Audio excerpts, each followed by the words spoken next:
Students, how are you all? I hope you all are fine and safe at home. This is your macroeconomics lecture and chapter is government budget. Today's topic is components of government budget.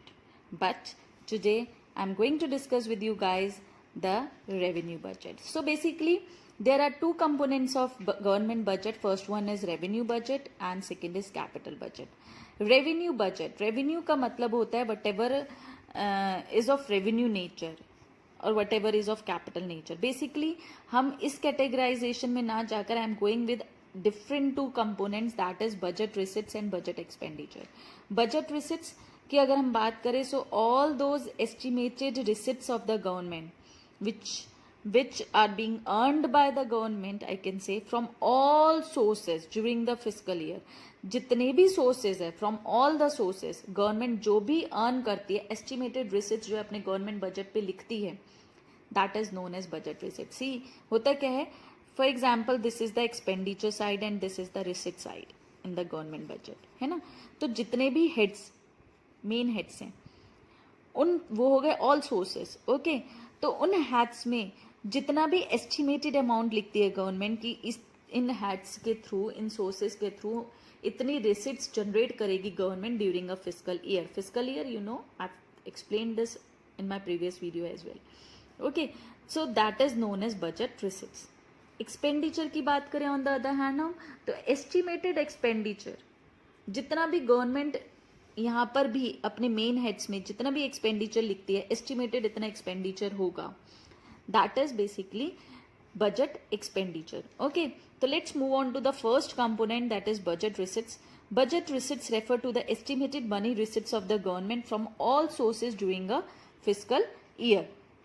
Physical year में जितने भी sources के through government जितनी भी receipts estimated this is an important term students, very important term. Okay, because advance में prepare किया जाता है बजट, तो estimated term is important. Okay, तो एस्टिमेटेड जितनी भी रिसिट्स गवर्नमेंट अज्यूम करती है कि इतनी अर्निंग इस ईयर गवर्नमेंट करेगी, that is known as budget receipts. Now next is budget receipts are further classified into two types. इसके फर्दर क्लासिफिकेशन है, टू कंपोनेंट्स है बजट रिसिट्स के भी.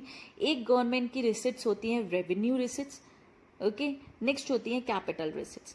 रेवेन्यू और कैपिटल, द मेन डिफरेंस, हम receipts में ना जाकर, इकोनॉमिक्स में ना जाकर, अगर हम रेवेन्यू और कैपिटल नेचर की बात करें, then revenue nature is that nature जहां पर बैलेंस शीट पर कोई भी अफेक्ट नहीं आता. कैपिटल नेचर की अगर हम बात करें, एक नॉर्मल, एक लेमैन की बात करें, तो कैपिटल नेचर में बैलेंस शीट पर अफेक्ट आता है. गवर्नमेंट की कहीं से भी अगर रिसिट हो रही है, कहीं से भी इनकम जनरेट हो रही है, और अगर वो बैलेंस शीट को अफेक्ट कर रही है, then that is capital receipt. और अगर वो बैलेंस शीट को अफेक्ट नहीं कर रही है, then that is revenue receipt. Okay, now let's move on to the revenue receipts. Revenue receipts refer to those receipts of the government which neither create a liability nor reduces assets. Revenue receipts government की वो सारी receipts होती हैं जिससे ना ही liability create होती है, ना ही एसेट्स कम होती है. फॉर एग्जाम्पल, अगर आपकी इनकम जनरेट हुई, अगर मैं कहूँ आपकी इनकम जनरेट हो रही है, आपकी रिसिट्स आ रही हैं, तो आपके पास 50 लाख रुपीज़ आए, या तो आपने कोई एसेट सेल करी तब 50 लाख रुपीज़ आएंगे. मोटा अमाउंट है ना, बड़ा अमाउंट है. 50 लाख रुपीज़ कैसे आएंगे आपके पास? ठीक है, प्रॉफिट को हम एक बार हटा देते हैं.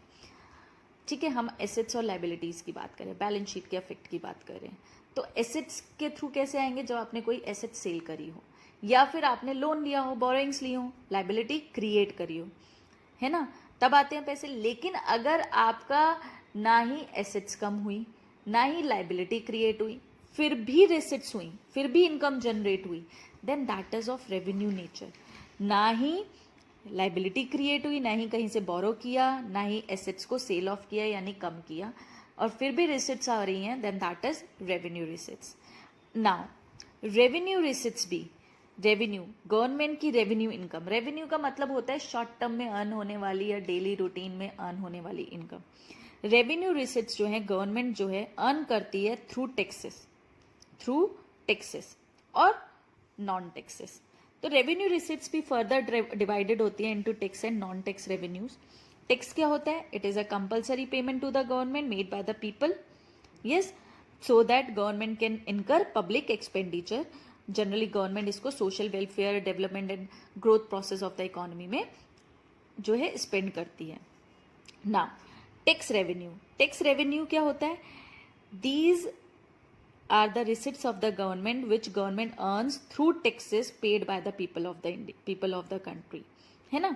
अब टैक्सेस डेफिनेशन बात करें तो proceeds of taxes and other duties levied by the government. जब गवर्नमेंट टैक्सेस और ड्यूटीज के थ्रू जब गवर्नमेंट अर्न करती है, टैक्सेस के थ्रू डायरेक्ट टैक्सेस और इनडायरेक्ट टैक्सेस, दो तरह के टैक्सेस होते हैं, डायरेक्ट और इनडायरेक्ट। जब गवर्नमेंट टैक्सेस से अर्न करती है, डायरेक्ट टैक्स हो चाहे इनडायरेक्ट टैक्स हो, या फिर अदर ड्यूटीज यानी excise duty, import duty, custom duty, इनके थ्रू जब गवर्नमेंट अर्न करती है then that is known as tax revenue. Duties की बात करें, ठीक है, तो मैंने आपको बता दिया है डायरेक्ट टैक्सेस और इनडायरेक्ट टैक्सेस। डायरेक्ट टैक्सेस कौन से होते हैं? Direct taxes are those taxes which are paid and borne by the same person. जिस पर इम्पोज किए जाते हैं उसी को ही पे करना होता है। Those taxes are known as direct taxes. For example income tax, wealth tax, yes, इसका बर्डन जो है दूसरों पर शिफ्ट नहीं किया जा सकता है। Now next is indirect taxes. Indirect taxes, these are those taxes whose burden can be shifted onto another person partially or wholly. इसका बर्डन शिफ्ट किया जा सकता है। इनडायरेक्ट टैक्सेस की अगर बात करें तो आज के टाइम पर GST is in indirect tax, है ना, उसको हम एक पर्सन से दूसरे पर्सन पर शिफ्ट कर सकते हैं। But in your syllabus many different indirect taxes are being taken still now. अभी भी हम लोग बात करते हैं वैल्यू एडेड टैक्स की, सेल्स टैक्स की, सर्विस टैक्स की यहाँ पर, okay. So these all are indirect taxes, so you have to go through with the difference as well. yes all of you. Now next is non tax revenue. Other than taxes government कैसे earn करती है? Government interest के form में earn करती है। Interest के form में कैसे अर्न करती है? जो स्टेट गवर्नमेंट सेंट्रल गवर्नमेंट को देती है, या यूनियन टेरिटरीज देती है, प्राइवेट एंटरप्राइजेस देते हैं, इस तरह से गवर्नमेंट जो है अर्न करती है other than taxes. Non tax revenue का मतलब होता है गवर्नमेंट की वो सारी इनकम जो अदर देन टैक्सेस के थ्रू अर्न करी जाती है। प्रॉफिट्स एंड डिविडेंड्स, गवर्नमेंट अपने पब्लिक एंटरप्राइजेस से प्रॉफिट अर्न करती है, या फिर गवर्नमेंट ने इन्वेस्टमेंट कर रखी है तो उन पर डिविडेंड अर्न करती है। फीस एंड फाइन्स, गवर्नमेंट कई बार फीस जो है इम्पोज करती है। गवर्नमेंट जितनी भी फीस चार्ज करती है ना, वो सारी फीस गवर्नमेंट के अकाउंट में जाती है। गवर्नमेंट सर्विसेज देती है उसके अकाउंट में जाती है। गवर्नमेंट रजिस्ट्रेशन फीस लेती है, पासपोर्ट फीस लेती है, ट्यूशन फीस लेती है अपने स्कूल में, आप कोई फॉर्म फिल करते हो उसकी फीस लेती है, वो सब जाती है ना। और गवर्नमेंट फाइन्स के फॉर्म में भी इनकम अर्न करती है, जैसे fine for law breaker, challan cut करना, इन सब चीज़ों के फॉर्म में भी अर्न करती है, okay. Next is special assessment. Special assessment क्या होता है students? It is a type of payment which is made by the owners.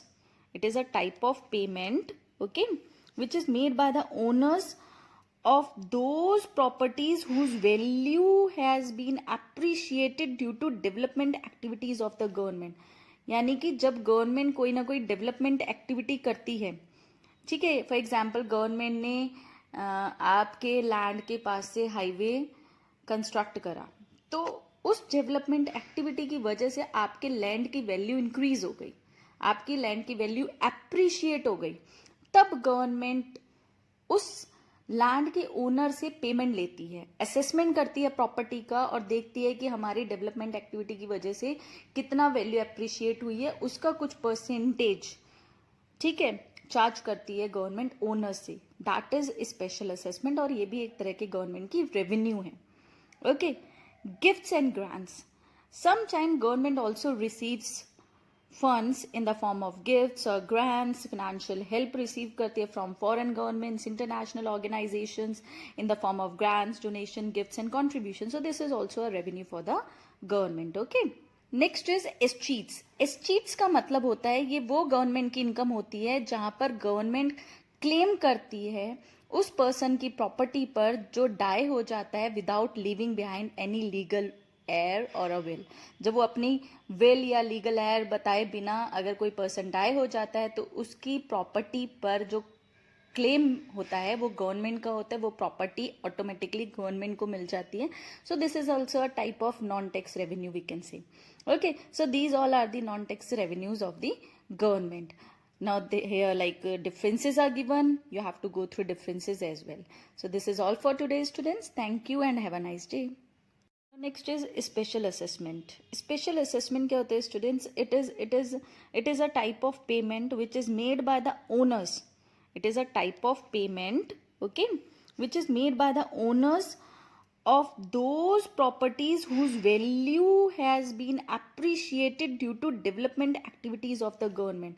यानी कि जब गवर्नमेंट कोई ना कोई डेवलपमेंट एक्टिविटी करती है, ठीक है, फॉर एग्जांपल गवर्नमेंट ने आपके लैंड के पास से हाईवे कंस्ट्रक्ट करा, तो उस डेवलपमेंट एक्टिविटी की वजह से आपके लैंड की वैल्यू इंक्रीज हो गई, आपकी लैंड की वैल्यू एप्रिशिएट हो गई, तब गवर्नमेंट उस लैंड के ओनर से पेमेंट लेती है, असेसमेंट करती है प्रॉपर्टी का और देखती है कि हमारी डेवलपमेंट एक्टिविटी की वजह से कितना वैल्यू एप्रिशिएट हुई है, उसका कुछ परसेंटेज, ठीक है, चार्ज करती है गवर्नमेंट ओनर से. दैट इज स्पेशल असेसमेंट और ये भी एक तरह की गवर्नमेंट की रेवेन्यू है. Okay, gifts and grants. Some time government also receives funds in the form of gifts or grants, financial help receive करती है from foreign governments, international organizations in the form of grants, donation, gifts and contributions. So this is also a revenue for the government. Okay.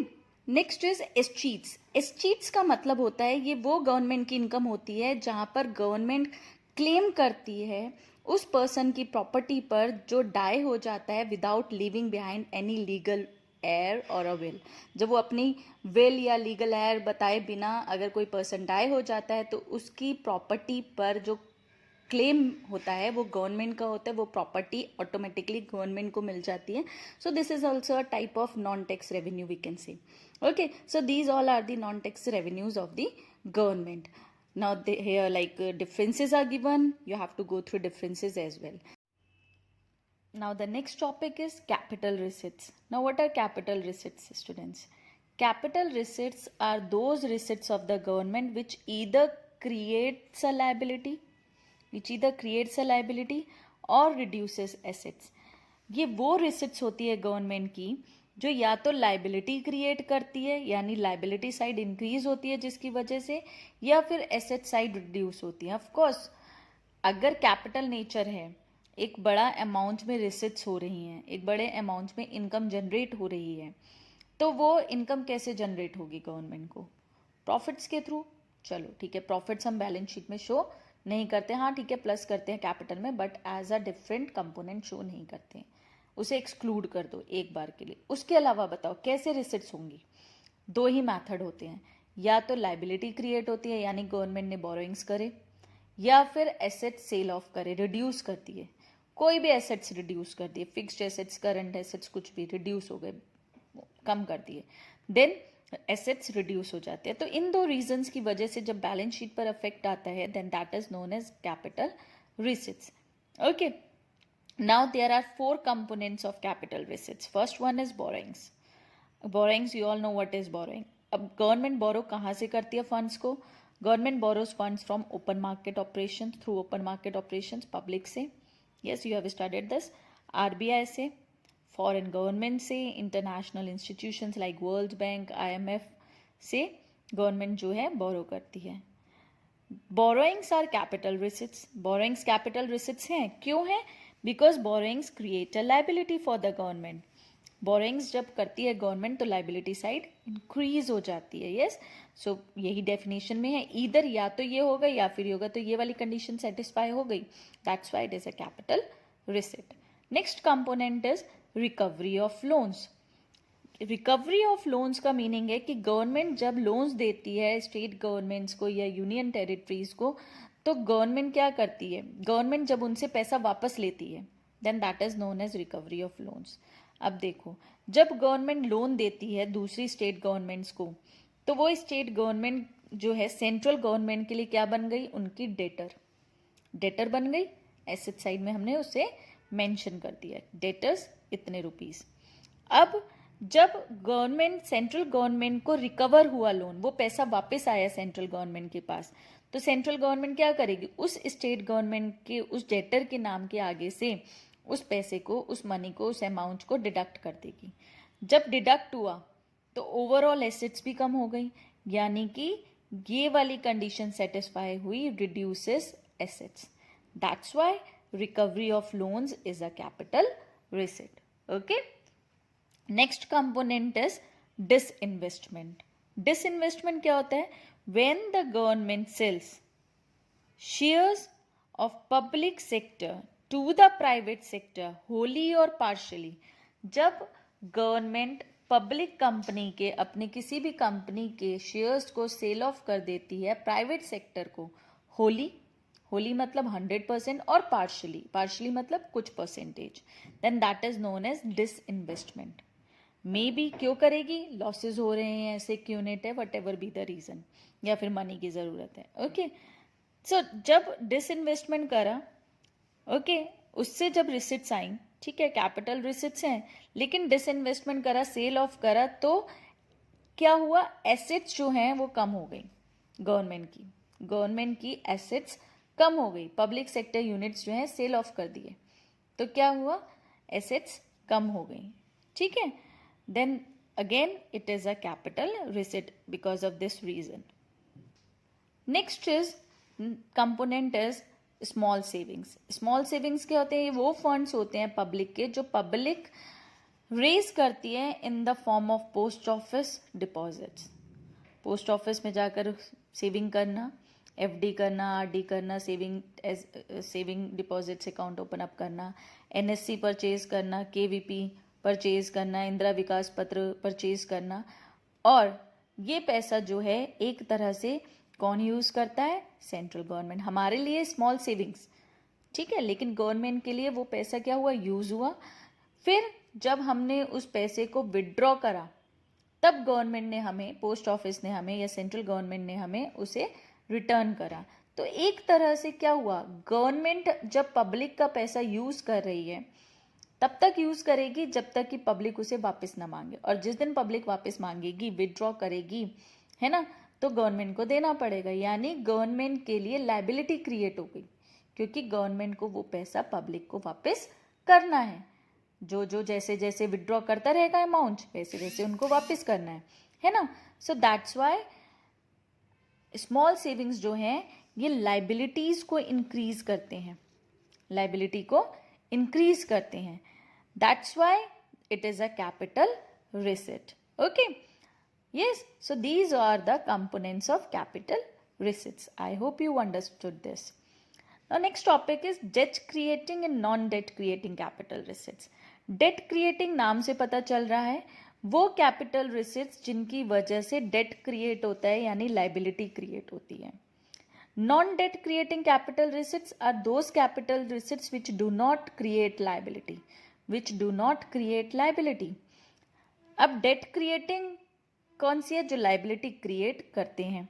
अब liability create कौन सी components हमारे कर रहे हैं, इसमें से small savings are creating the liability and borrowings are creating the liability. तो debt creating के एग्जांपल्स क्या हो गए, borrowings and small savings. Non debt creating जो लाइबिलिटी क्रिएट नहीं कर रहे बट एसेट्स रिड्यूस कर रहे हैं, तो जो लाइबिलिटी क्रिएट नहीं कर रहे, it means disinvestment and recovery of loans are the examples of non-debt creating capital receipts. Okay, so these are the two types of capital receipts. Further classification of capital receipts: debt creating and non-debt creating capital receipts. So I hope you understood this. Thank you and have a nice day.